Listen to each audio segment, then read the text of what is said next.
This is American Real. I am Roger Brooks. Welcome to the show. This is American Real TV. What's your mission? What do you want your legacy to be? You have such a great story. I cannot wait to share it. Welcome to the American Real family. I cannot wait to air this episode. And now, here's your host, Roger Brooks. Today we're talking about something most families only dream about: what it really takes to raise a young man who reaches the NFL. To put the journey in perspective, in the U.S., there are roughly 1 million boys playing 11-man high school football in any given year. From there, the funnel narrows fast. The NCAA estimates that among draft-eligible Division I players, only about 3.8% are selected in the NFL draft. In other words, getting drafted isn't just hard, it's very rare. Now imagine that happening twice in one household, with two brothers, both getting the NFL call. Today, I'm honored to sit down with Derrick and Tia Hill, parents of Justice and Dax Hill, and the authors of Flash Brothers, a Parental Playbook of Life, with the foreword by Jim Harbaugh. Derrick is a business graduate of Oklahoma State University, and Tia holds an MBA from Northeastern State University. They're rooted in faith, committed to community, and passionate about helping others unlock the divine potential inside of them, especially the next generation. Derrick and Tia, welcome to the show.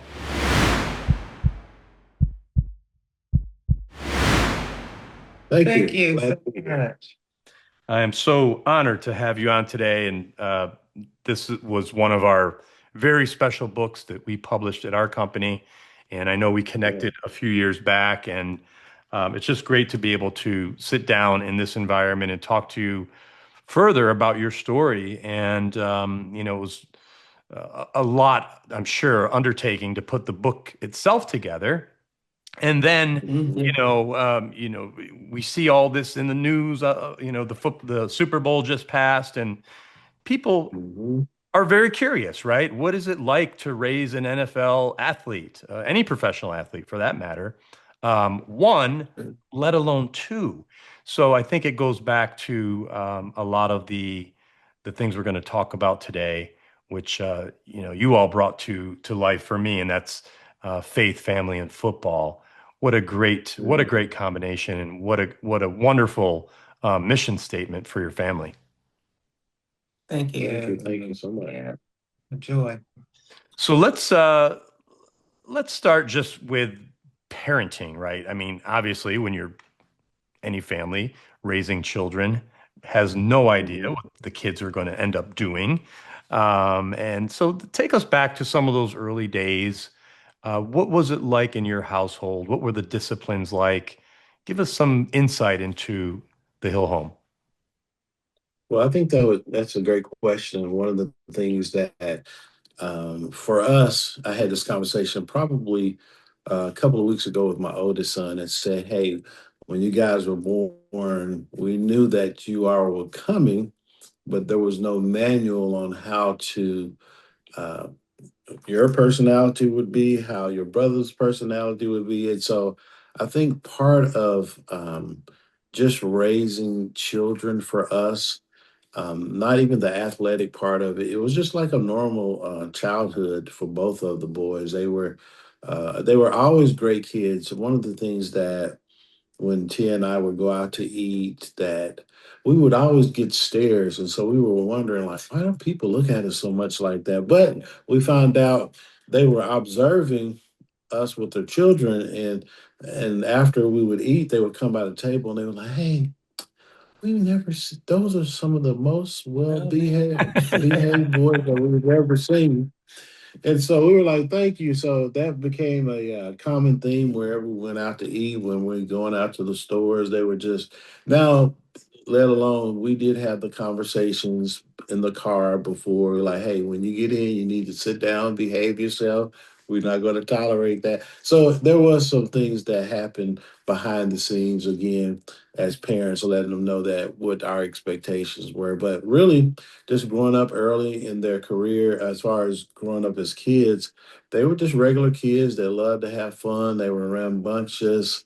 But whenever they were at school, the great thing that we enjoyed when they were away from home is that whether it was coaches, whether it was teachers, whether it was Sunday school teachers, whoever it was, they always said, "You have some of the most well behaved boys that I've ever worked with or seen." And so for us, that was always a proud moment for us just to be able to say, well, thank you so much. And so, yeah. Yeah, And it, and I would add, how different are they?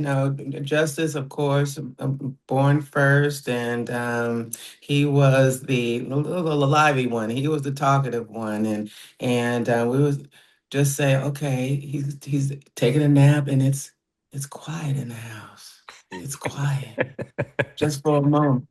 And even the grandmothers, they would say, "Oh yeah, he just can talk. He's got the gift."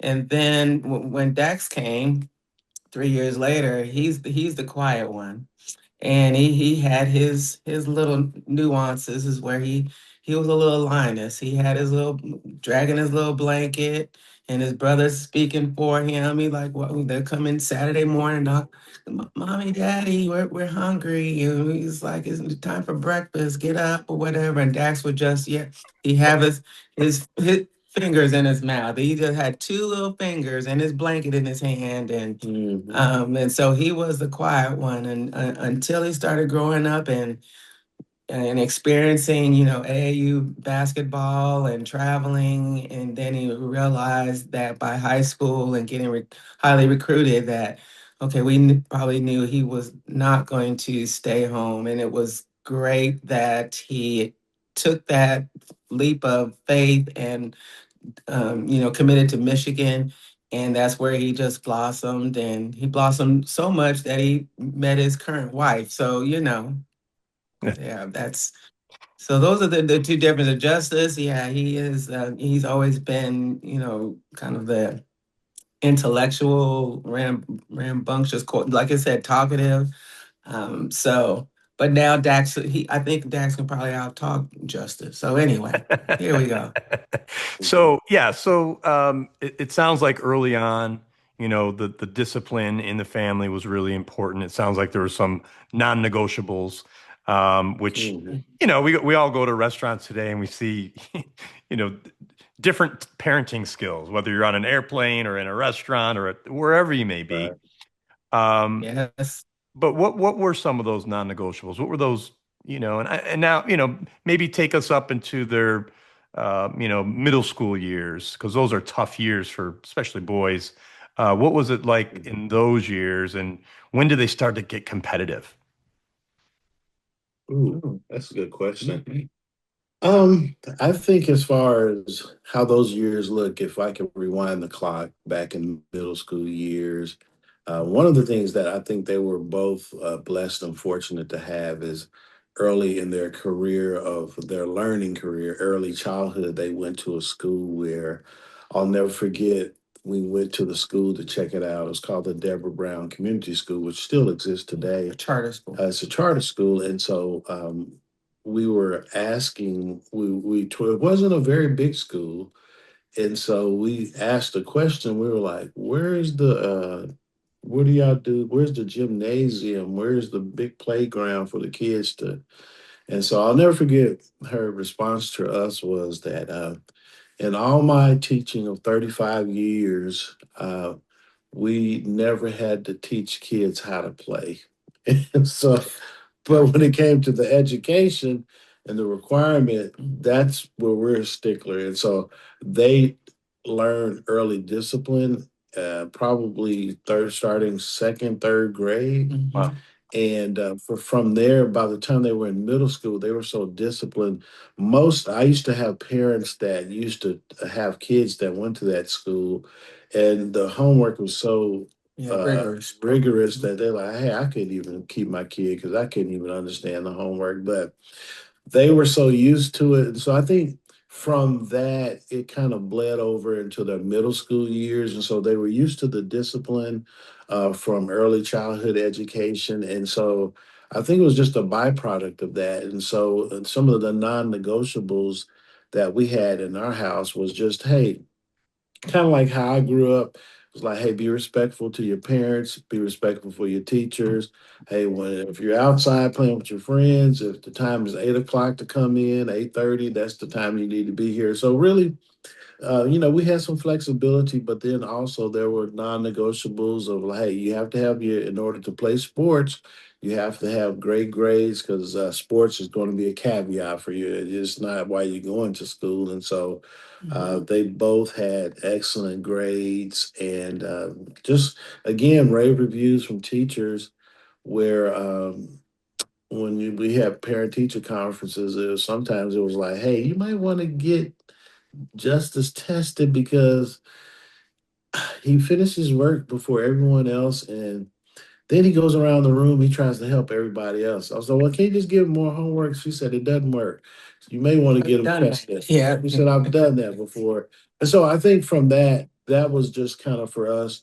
Again, the non-negotiables. There were not a lot, but we did ask them to respect us. If you wanted to go out with your friends or go to the movies, just give us, heads up Yeah. a couple of days before that, so we allowed them to do that. I think as they've gotten older, they probably think probably I was a little strict, but Yeah, he was a disciplinarian, more so than yeah, yeah. kind of how I was raised, Yeah. but they appreciate it. And actually their wives now really appreciate it. They said, well, hey, they turned out real well. We appreciate what you did with them. So, But most importantly, that that non-negotiable was to respect each other, because they really didn't have those moments behind closed doors that they would fight and claw and all of that. We had to separate them. We just never had to deal with that. So respect and love your brother, because that's the only sibling that you have. mhm. And it's important to have that relationship as you're growing up and going through these, with football being similar. When Daxton was younger, he was more into basketball, and then he transitioned to football. But still, that the adage of having sports and your education, and of course, we never had to uh, kind of force them to Sunday let's get to the church house, and worship the Lord. So um, that's them in a nutshell And talk about as that a far little as. bit more, Tia, as far as the faith part. So, bringing that into the household. It seems today, I don't know. I mean, I'm definitely no expert, but um, faith doesn't seem to be as prevalent as it was when we were growing up. Maybe Mhm. even less when your boys were growing up. But how did you bring that from Sunday into the entire week? Were there things that you did at home? How did you instill faith in them? Did they do prayers, at night? Like, how did that look like?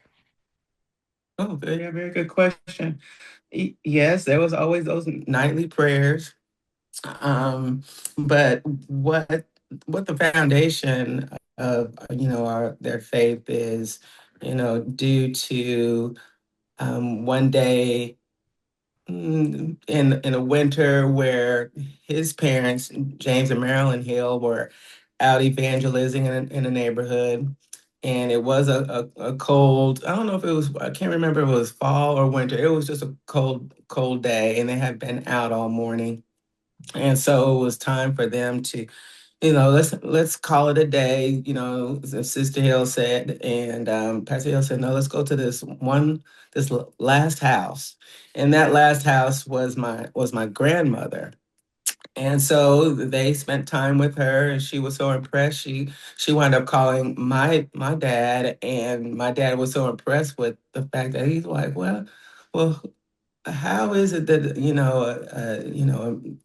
a couple would spend the time and take their time to minister and share their world with her. And so we ended up visiting the church, and so that's how our the Holdmans, my parents, Alan and Judy Holdman, got to Northside Christian Center. And so that that's when I was in the 20s. And then when we had Justice and Dax, we were still members there. And growing up, they were always intertwined into the ministry. If it was Derrick and I, having choir rehearsal. They were there in the front row hanging out. They got doing their homework. Or Derek and I, we were, volunteered to have to clean up for Sunday service. Well, they were there to help us there too. They weren't stuck at home, Yeah. So they were always involved in the youth ministry. Though our ministry is small, but and they were always present and exposed to ministry. Right. And some of the things that, just to kind of piggyback off of what she said, was some of the things that happen as well as because they were in such rigorous programs as far as their schooling. We had little Bible story books that we would read as a family. And one of the things that I would always do, and we would always try to do, is just challenge them and to become thinkers. Because I said, if I can get you to think early in life, you'll make wise decisions later in life. And so we had devotional times where we would just sit down and take a little Bible story and just talk about it. Say, hey, what do you think the person was thinking? And sometimes we took it from a creative approach as well as in any type of setting. You have maybe people, you may have land, you may have animals, you may have trees, and so. Sometimes we'll ask the perspective of like, hey, what do you think the tree was thinking in that perspective when the person got up in the tree to look over because he was so short. So we allowed them the opportunity as well to use their creative imagination in that process. And so I think that was something that was always a part of the household. And Then we also took them dream building. yeah, we took them dream building to look at things. And so one of the things when Tim says dream buildings, it was just an opportunity an opportunity for them to see something more than they saw in their neighborhood. Whether it was dilapidated homes and things that were kind of run down, maybe in the vicinity of where they went to school.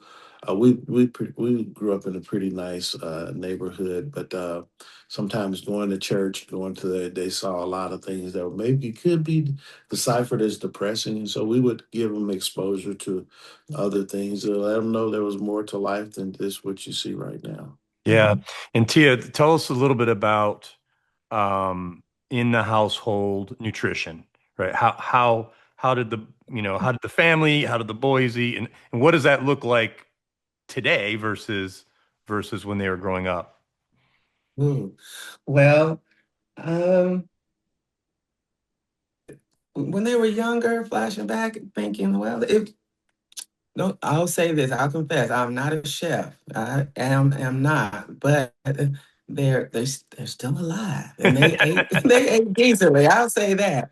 I always say that. But more of the educational is Derek is the brain behind that, because he has studied it for that topic for 20, 30 years or more now, for sure. Mhm. And so he would, um, things that he's experiencing, he would share with them that, as you get older, you probably, get your blood work done, get your massages, or, see a chiropractor. You just, take care of your body, or you'll bring forth examples of past athletes that, spent, so much a year, fortifying their bodies as much as they could.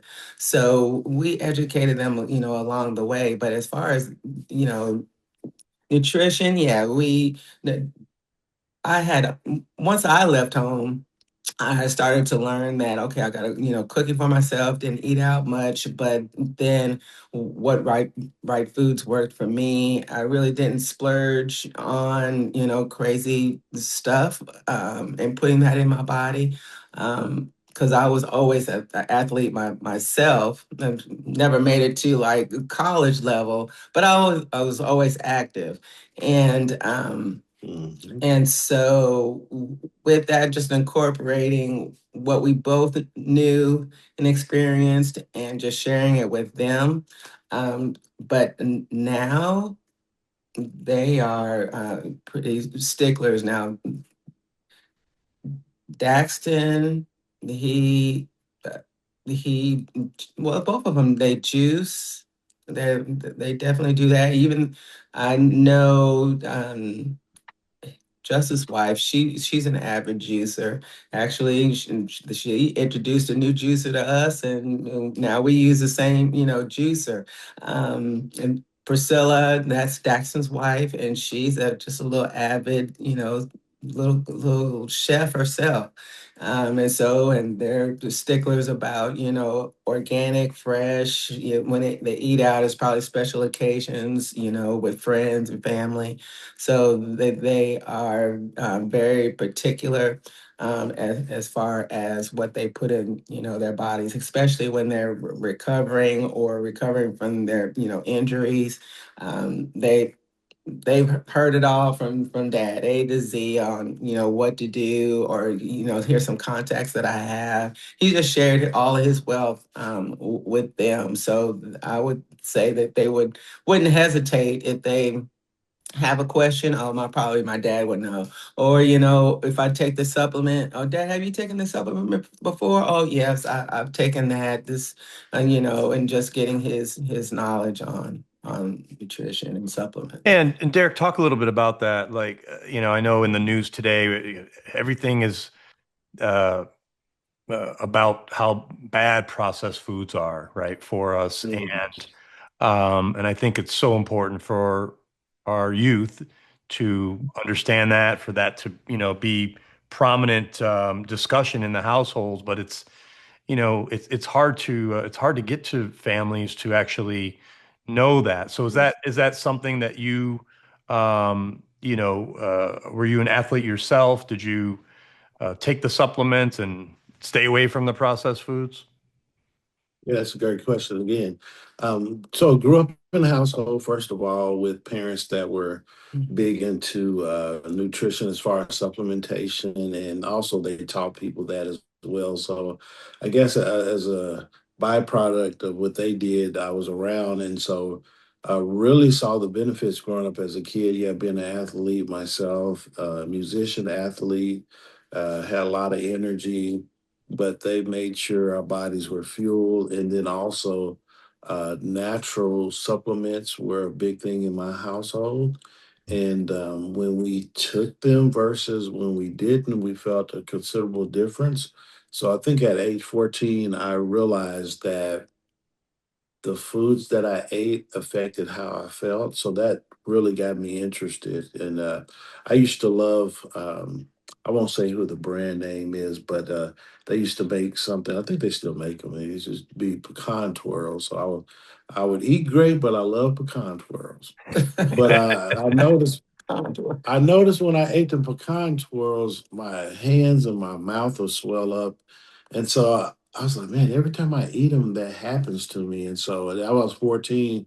So I think that started my journey, that there was a correlation between what I ate and how I felt.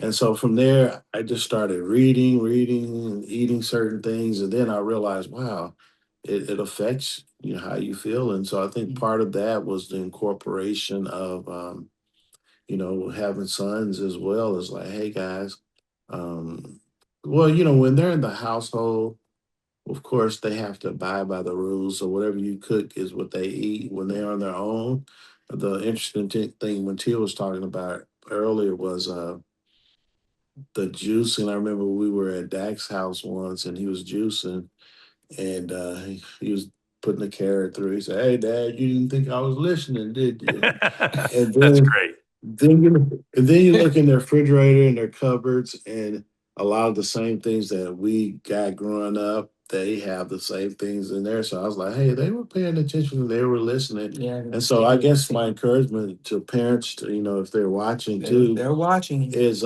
yeah, sometimes you feel like what you're saying falls on deaf ears, but as the time goes, they really are absorbing. And the conversation I had with my oldest son a couple years ago, he said, "Dad, I listened to everything you said. I wanted to talk, I just couldn't for some reason get it out." And so Yeah, so my encouragement is when you make good decisions or the best decisions, like you're saying, as far as eating great food, your children observe that. And of course, when they get out, they'll still eat the pizza, they'll still eat that, but Yeah, then that's good. they'll realize how great they felt on the natural foods, and they tend to revert back to that when we go to their houses for dinner and just to hang out. I enjoy it. I was like, hey, I'll be back next Sunday, but we're so far away now. I just don't get the chance to get back. So, but Mhm. Yeah. yeah, No, and I it's think been a a lot of what you're talking about is, really leading by example as a parent. It's hard to yes. parent anyway, but it seems like the little we've talked here, it seems like the two of you were very involved, right, together, and Yeah. when you have that togetherness, whether it's going to church or being on the same page when it comes to education or nutrition, whatever it may be, it's a lot different than playing one against the other.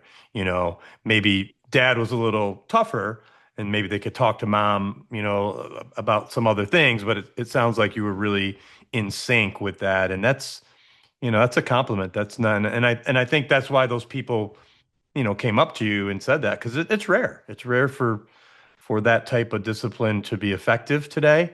And we could see, what happened because of that. And whether your kids were professional athletes or whatever they did, they would have been successful. Mhm. That's how I feel. You just raised them right, so whatever path they took, they had the foundation, to be really great people, contributing to the world in their own way. So that's Yeah. wonderful. Let's shift a little bit and talk about a couple things. Did did you have to deal with injuries or any setbacks, say, in their high school years that may have taken a toll, or because next I want to talk a little bit about mindset, but I think how did you deal with some of those injuries if they had them? Oh, wow. Yeah. Well, so even middle school age, they had injuries. I remember, let me see, I think it was Justice one as a freshman. He was trying to catch himself running out of bounds, and he injured his wrist and had a hairline fracture. Dax had hairline fractures playing basketball. Yeah, it's So it was one of those deals where, it was. Um, yeah, it was always tough to see your kids injured, right? And so those were kind of to us light injuries because they were in pain, but you really didn't know the severity of it until you got X-rays. I think as we went to high school, Justice, he had dislocated shoulders, and so I think the hard part about that was sometimes you would see him in a game and it dislocates. And so as he's running off the field, his arm is just hanging. But because he's under a lot of adrenaline, they were able to pop it in. And so yeah, the it's, story on that because I love the story because as he was saying he this one we were at a away game and this was probably the first time he dislocated it, I believe, unless it was the second time. And so he's running off the field and it's about to be halftime. And so Dad said, "I'm going to go check on him." And it's like, okay. He saw him. He's like, "Okay, halftime is pretty much over." He said, "Dad, I'm good and everything." And it's like, okay, well, he's icing it up and all of that. And then I don't know what, the game second half started and before you know this, we see, I was like, oh my gosh, that's Justice running. I thought his shoulder was injured. Yeah, for him, yeah, like he said, the adrenaline was pumping and scored a touchdown that second half of the first play and didn't even mind about the shoulder, but yeah, he had that yeah.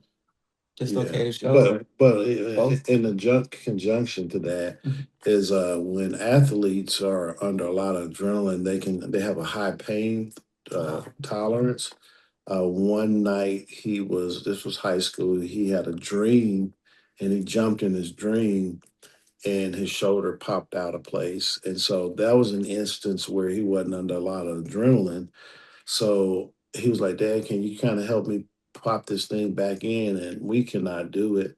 And so we actually had to take him to the hospital. They had to sedate him, and they were, once they sedated them, they were able to pop it in. And so those were some of the, like, the early injuries. And then of course in high school he got that repaired, and then in college His freshman. he had another one. And the thing with him, he never lost bone because how his shoulders were developed. The bone would sit in his shoulder socket and it would slip out. So when it would slip out, it never broke the bone. Some bones are like this, so when they slip out, it breaks. And normally, if you have them, you continue to have them unless you have surgery. And so they shored up both of his shoulders because both of them ended up doing it. And so, He played his whole freshman year at Oklahoma State with that just shoulder. He said, "I'll get it done in in off season." And mhm. yeah, so he already knew from high school, how to take care of it. He was in a recliner for a couple of weeks, couldn't had to sleep in the recliner. So we already went through that. So when he had done the other shoulder at OSU, yeah, he can, take care of himself. Of course, they had the staff, But not to mention, not to cut you off, but yeah, there was a lot of rehab that goes on with that. When you have you have to do physical therapy, and yeah, it's a lot of work that goes behind it. Like she was saying, sleeping in the chair, and so I think that's a lot of the behind the scenes that you go through as parents when it comes to raising your kids. Number one, then also when it comes to injury, and I know we're going to talk a little bit about the mental aspect of the mind mindset. aspect of it, mindset aspect of it. But yeah, it's real. And so, and then of course, as parents, the first time I think that they ever got hurt, my oldest son got hurt.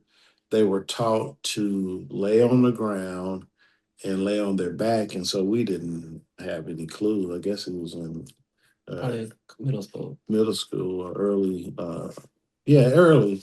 And so we were like, is he okay? He's on his back.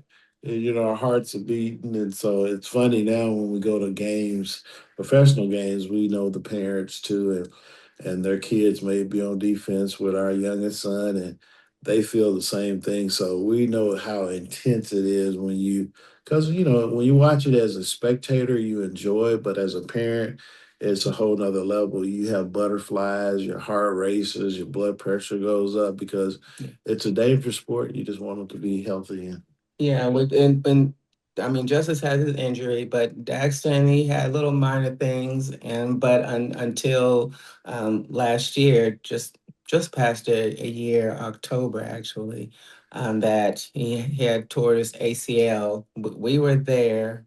He was playing against his brother that game, and yeah, we were in Cincinnati, and so luckily he was already home, not having to travel from like if it were an away game. hmm. So there's some players, even like the young lady in the Olympics, Lindsey Vaughn. She is going to ski with an ACL.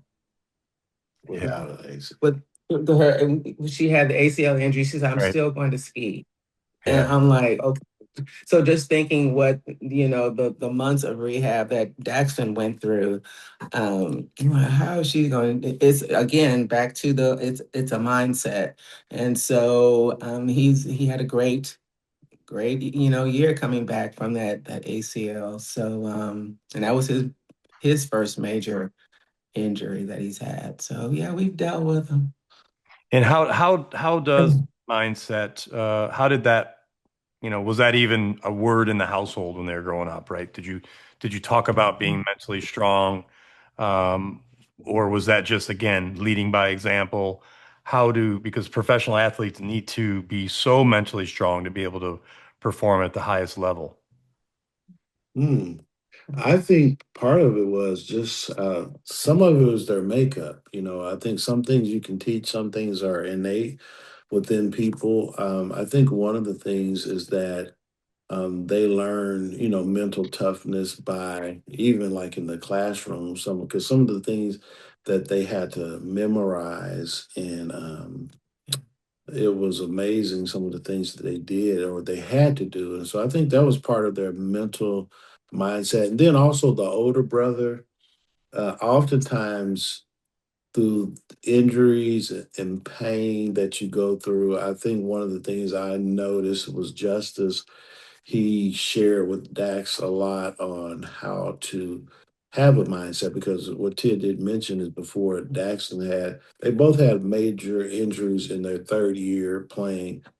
Justice tore his Achilles, Yeah, yeah. and then Dax tore the ACL. And so I think from that, you're talking about the mental toughness. You know, when you have things as far as Google, you got the internet, the World Wide Web. And so oftentimes we would watch videos on athletes and their journey and some of their struggles, some of their setbacks, and how they overcame. And so that was like something that we did together. Like, hey, I went to school with Barry Sanders, and let's look at some of his videos. I went to school with Thurman Thomas as well.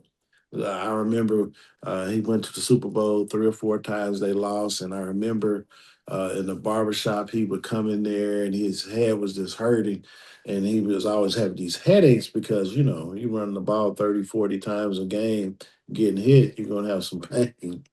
And so we would listen to those stories and just watch those. And so I think from that, they realized that this is part of the game. And so it's one of the chapters in the book that I remember is called Hurt But Still in the Game. Marvin Hagler, he was fighting for the championship and he broke his hand, but I want to say it was Marvin Hagler. If I may be incorrect on it, but I think it was him. But he broke his hand, and he said the reason why he didn't tell his coach that he broke his hand, and he said because if I had told you, you would have stopped the fight. And he said I didn't want to stop the fight. So he said I stayed hurt, but I was still in the game. So that was kind of our little added sometimes. And we were like, now if you're really hurt and you can't perform. Be wise Be and wise and take yourself out. Let us know. Let the coach know because I don't want you to pay.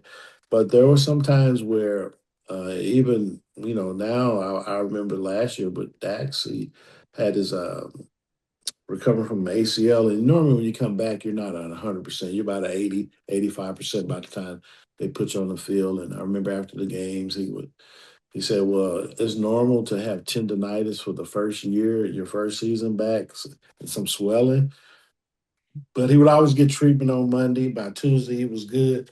But it was something that, um, from other people who had gone through it, he knew that there were reference points for what he had experienced already, and so I think that was yeah, really good for them to know. So I think, great staff yeah. yeah, yeah. So I think a lot of that mental toughness just came from just a variety of various ones and Yeah. people who sat before him, and then also in the household we made do with what we had, and so we had to have mental toughness as well. Right. Sometimes True. Well, And just staying positive, it's just that, we didn't have those negative vibes in our household. mm, It was just always, yeah, just stay positive, keep moving forward, this is just temporary, and mm, so yeah, and he brought it. tell us about the sacrifices you had to make. I'm sure there were many, many. But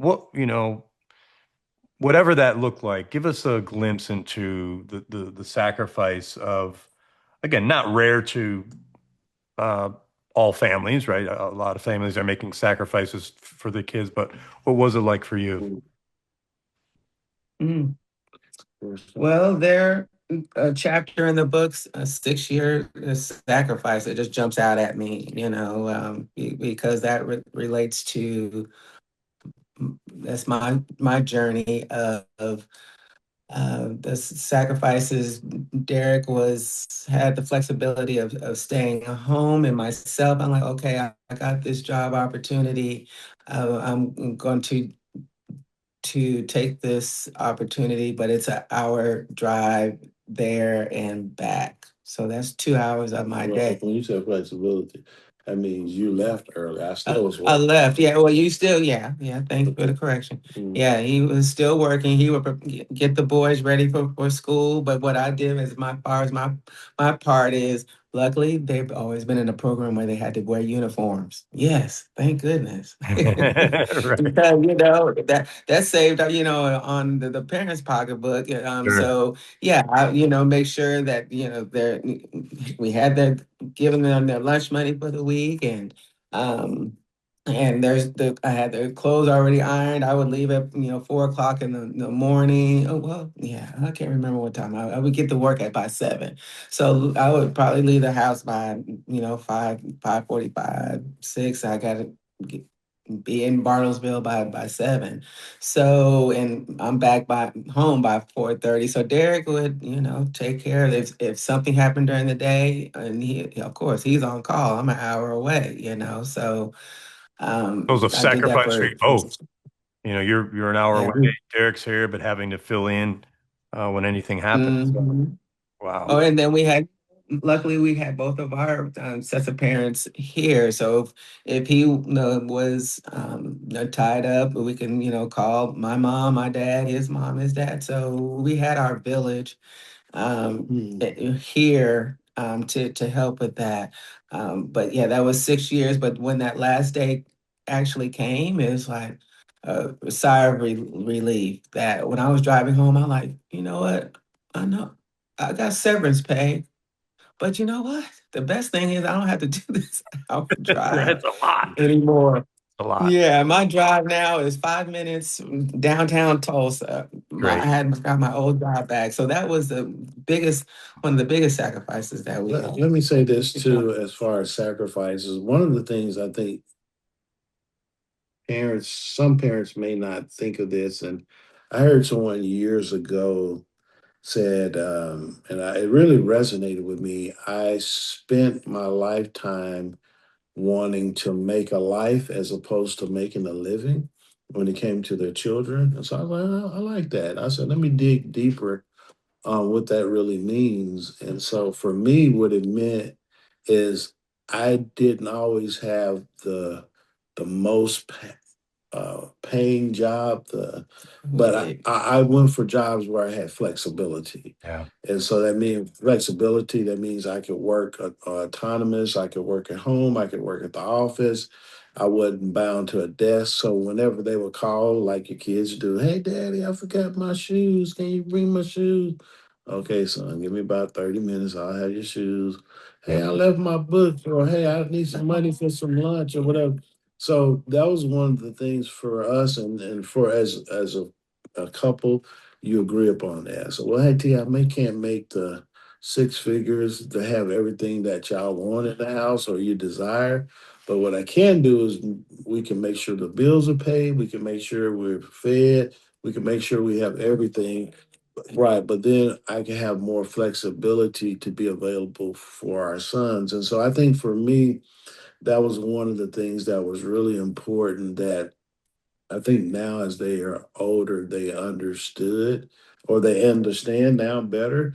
It's like, oh yeah, my dad was available for us. Not that mom wasn't available, but when for those 6 years she was working in another city, she would get up early in the morning. And so those are just part of the sacrifices that and then, even in that process we had from how should I say it? Maybe some family members that were like a little concerned, like, "Hey, I want more for you guys. I was kind of like at one point, I'm like, "Hey, we've already made an agreement amongst That's all ourselves. that matters. It's okay for you to want more for us, but if this is what we want for we saw a future, right? Right.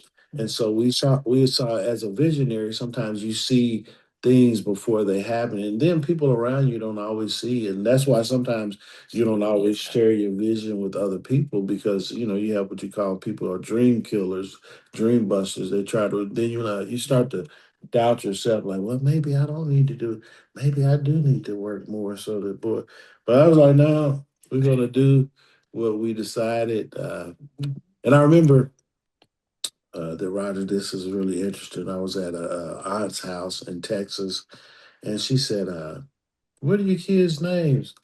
And I said, "Oh, this is Justice and this is Dax." And then I heard her in the background go to the kitchen. She said, "I don't know why people name their kids these names."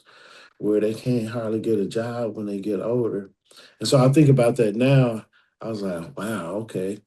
I remember her saying that. It kind of pierced me a little bit, but now I look back and I say, you know what? They probably make more money than everybody who was in that house, the extended Ten relatives for a times over. lifetime.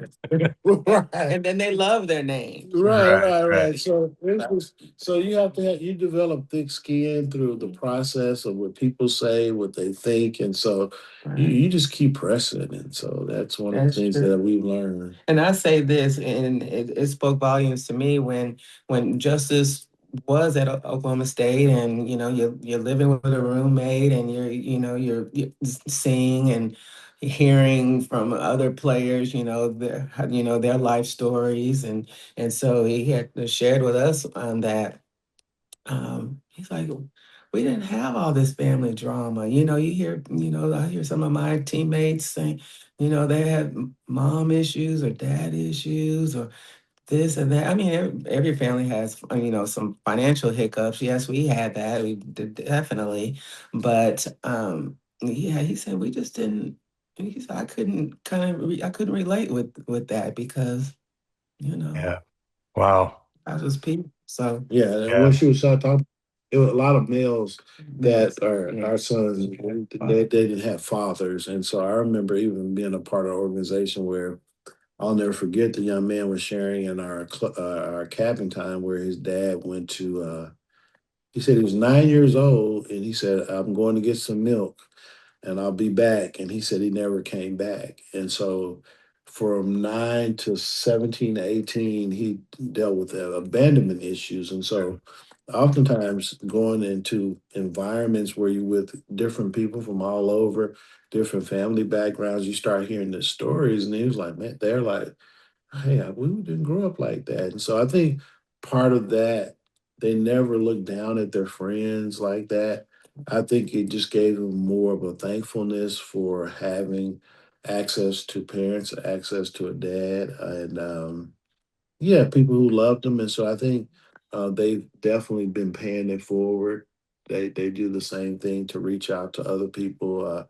Tia was mentioning earlier. I think you asked a question, and so part of helping, I remember Justice is a finance major, so he helps coaches on his current team and other teams and players on other teams, helps them invest their money Wow. wisely and helps them make money. And I was like, hey, son, you can make a good living just helping people. He said, Dad, I don't want any money for it.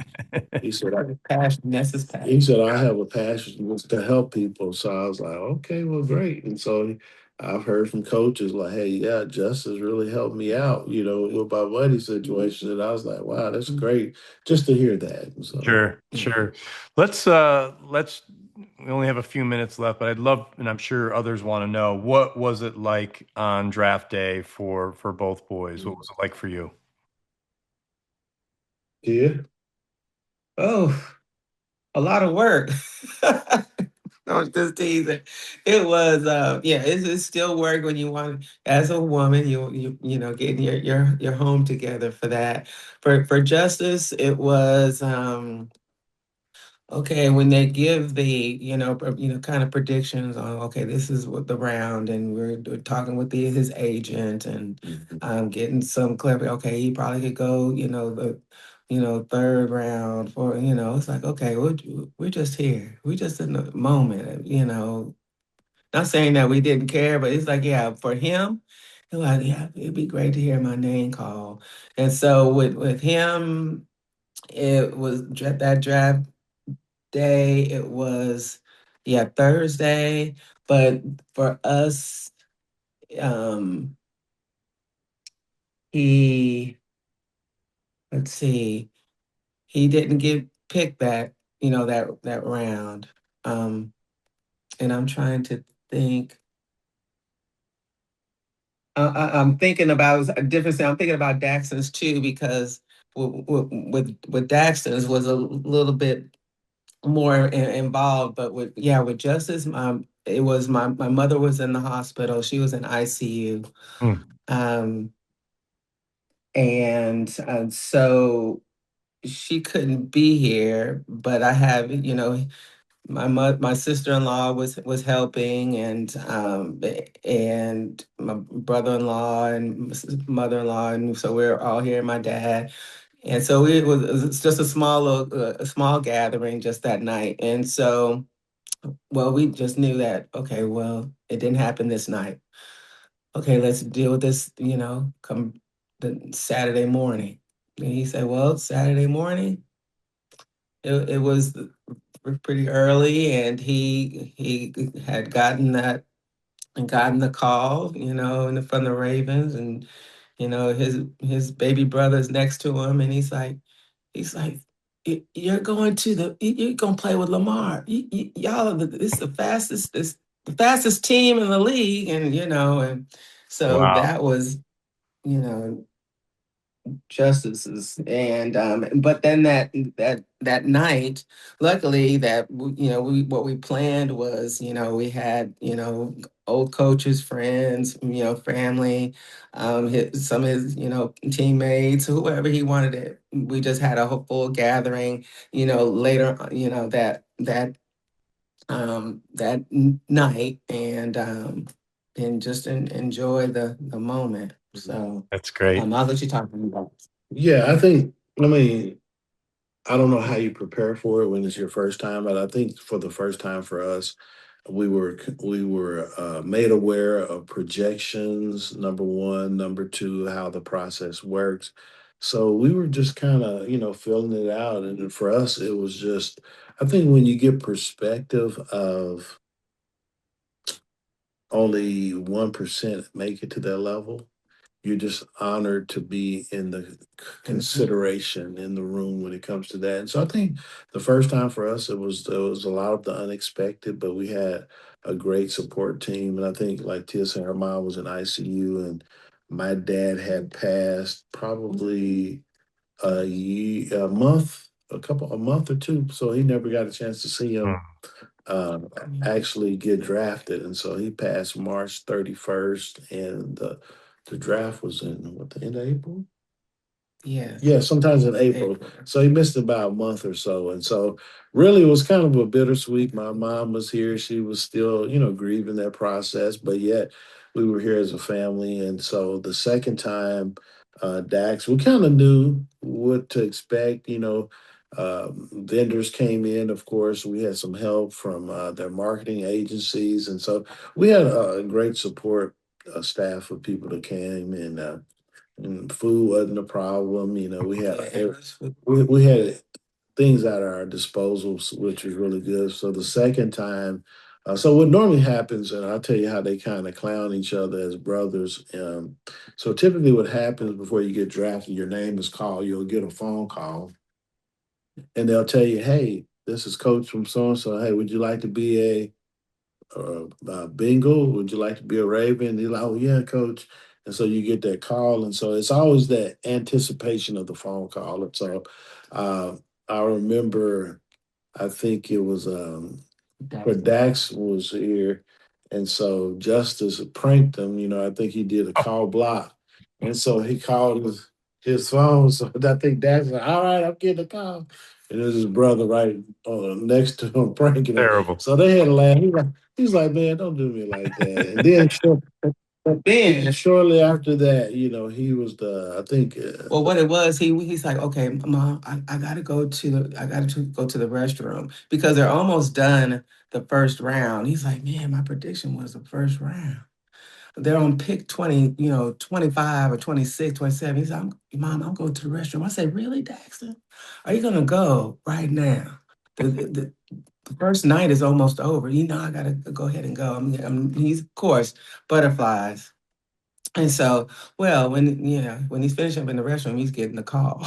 He's like, he's like, oh, yeah. And so, but I, and then in conjunction to that, it's you got these young guys, 18, 19, 20 years old. There's some pressure that goes along with that mm, and anticipation. And so when you're projected to go first round, I mean, we've seen it go both ways where first round, you have all your family here, you have the TV camera crew, everyone's here. And mm, then, you're like, man, it's almost over with. yeah, he was nervous. Am I going to be embarrassed? He that did say that. all these people are here and I don't get picked, but he did get picked. He was the Yeah, 31st pick, 31st. 32 picks, and so. Wow. But Right. also we've seen it where you actually get to go to the location and you're Yeah, projected to go first top 10, and then you might not go to the third round. So Right. it's definitely a business, and so it's a lot that comes with it. And so I think at the end of the day, you're excited for your children and yeah. their Glad we were success. home. Yeah. Yeah, that we were experienced both of those at home. Cause Hmm. yeah, we both is like, oh yeah, let's go to Vegas. Let's go to the draft. It's gonna be exciting, and yeah, he's gonna be first round. But it in hindsight now, it was best just to be here and experience that with everybody. So it Hmm. was a great Well, feeling, memories, pictures, and all that. Yeah. So well, it thank you was for great. sharing that. Thank you for all the insight today. It's Yeah. not every day that people get to hear from parents of two NFL players. So thank you so much for your time. Before we let you go, um, give us just both of you a little bit of an insight of what it was like writing this book together. Because again, it's not easy to write a book. You both did it and you did it together. So what was that process like getting this done? Well, I would say, let me start from me, and I'm a auditory, verbal type of person, and so Tia's a writer. She'll tell her process, but really, the first part of it for us was just having someone work with us to give us an outline. Like, this is a big undertaking, and so someone always told me, "Hey, you need to write a book." We would have lunch, and he would love my stories, and he encouraged me, and so I think for me this part of the process was yeah, I would just come up with the titles of what I wanted to talk about from a plan or an outline. And so I recorded mine, and then from that the young lady who helped us write part of it, Yeah, ghostwriter. yeah, Yeah, go, Ginger. yeah, she would take it to another level. And so that process was like back and forth, because when we try to work together on certain things, it's like, no, you do it like this. But it's always good to have somebody, A mediator. a mediator who's Yes. in Yeah. there and say, okay, let me take what you got and let's do that till you do it your way. And so it was definitely a challenge. So it's like going back to school, it seemed like, because she was giving us assignments at the beginning, trying to Yeah, see which way we're gonna take this book journey. And I'm like, I don't want to do this assignment. I was getting frustrated, yeah. and then it was Sunday afternoons for I don't for weeks Hmm. and weeks and weeks. And I was like, do we have enough for a book? Do we have enough? And I think we Hmm. came to the point. She's like, yes, but let's end it with some notes from Justice and notes from Daxton. Their thoughts of any they want to say any thank yous to anybody, expressions of love, and they were able to add that. So those two at their notes are at the end of the book from each of them. And thank you again to Jim Harbaugh. He's a close friend, coach. He coached Daxon, of course, but then Justice, he was under, John Harbaugh. So, yeah, we have a little unique little family dynamic here. Yeah, and the book pretty much was kind of like it came from a lot of questions that we received Mm, from middle school, from high school to college. Like, how did you guys do it? Well, how was the recruiting process? yeah. What kind of foods did they eat? Did y'all give them superpower water? Did y'all give them superfood? I mean, just all those questions that we ever got asked, that we're like, well, How do maybe we get instead of keep repeating this, maybe we can put this in a book and help people. And so that's what we decided to do. And again, it was a interesting project. It was a long project, well thought out, but pretty much from our life's experience, from a parent's perspective. And so yeah. we Fantastic. enjoyed the process. Yeah, so it was great. Mhm. And we had the honor to publish the book. Tell us about that process. What was that like for you? Trying to find someone, and then you stumbled upon us, and what was that whole Yeah, process like? Yeah, well, hey, that's great. Yeah, Yeah, that you question. typically what you do is when you're looking for someone, because we had thoughts of self-publishing versus having someone to help us, and so it's almost kind of like the recruiting process. Mhm. I remember a coach said for our youngest son, he said, when you find a place, you'll know it. If something resonates in your heart and you'll know it's the right place. And I was like, okay, great to hear that. And then it happened. We were at Michigan and Tia and I were in separate rooms than Dax. And I said, Tia, I said, I think this is the place. And we didn't say anything to him, but then when he came and told us, he said, Mom and Dad, I think this is it. We were like, well, we were thinking that too. So I think the process for me looking for the book, someone to publish the book, I remember seeing on Instagram this guy with these glasses on all the time. And then I think his name was Roger. And it was something that, when I would see your Instagram post that there was a believability and I could resonate with what you were saying. You had an authenticity to yourself. But I'm the kind of person I trust but verify. So, of course, I got some references on people who had actually used American Publishing and American Real Publishing. And I heard from people who's like, hey, I don't really trust anybody. But for me to say I trust this guy Yeah. and what he's doing, that speaks volume. Then I talked to someone else, and then after a while, I said, well, hey, I've gotten too many people who say this is the real deal. And so for me, it was just like taking that next step of faith and saying, let's go for it. And so I felt like the process was great. All the Yeah. people The were staff are wonderful. yeah, very helpful, very informative, Patient. follow up, patient with us. We had a lot of questions. And then, yeah, I think, Roger, you guys run a first class Operation. operation. So we're definitely satisfied and grateful to that. And so that kind of culminated and brought the process all together. And so we were excited. Yeah. And so now we just love to get it out to as many To people as medicine. possible. Yeah. So we're just, And yeah, thank we've you been so again. busy with it. Yes. You're welcome. Thank you. Mm. So if you're watching this, it's called Flash Brothers. It is by Derrick and Tia Hill, a wonderful book. Please pick it up. You could get it on Amazon or wherever books are sold online. Derrick and Tia, thank you Mhm. so much for coming on the show today and sharing your story. Okay. Thank you. Yeah, thank you for so having much. us. We appreciate it. Thank you. Thank you for tuning in to American Real. For more stories like this one, be sure to stop by AmericanReal.tv. Follow us on all social media to stay up to date with everything American Real. We hope you've enjoyed this episode, and contact one of our publishing experts if you're ready to publish your book and become a best-selling author.